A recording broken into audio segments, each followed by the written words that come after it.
மூடுபனியில் மறைந்த ஒரு மாயக் காட்டில் விதி என்று பயந்து நின்ற எல்லா விலங்குகளுக்கும் நடுவில் ஒரு சின்ன எலி இருந்தது.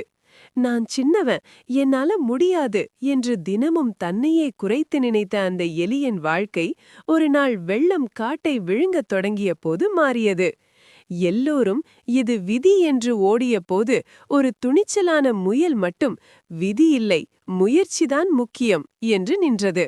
வானத்தை தொடும் விதி மலை முன் பயந்து நடுங்கிய எலியிடம், உன் உடம்பு சின்னதாயிருக்கலாம், ஆனா உன் மனசு பெரியது என்று முயல் சொல்லிய அந்த ஒரு வார்த்தை அதன் உள்ளத்தில் ஒரு தீப்பொறியை ஏற்றியது. காற்று வீசியது, கற்கள் உருண்டது, முயல் சறுக்கிய தருணத்தில் கூட தன்னுடைய சின்ன கைகளால் அதை தள்ளி காப்பாற்றிய எலி அந்த நொடியில்தான் உணர்ந்தது, தைரியம் அளவை கேட்காது என்று.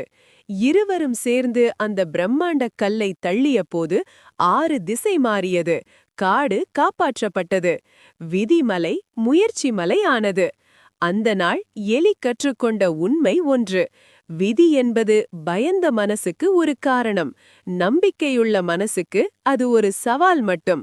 ஆகவே விதியை நம்பாதே, உன்னை நம்பு. இந்த வீடியோ பிடித்தால் லைக், ஷேர், கமெண்ட், சப்ஸ்கிரைப் பண்ணுங்க.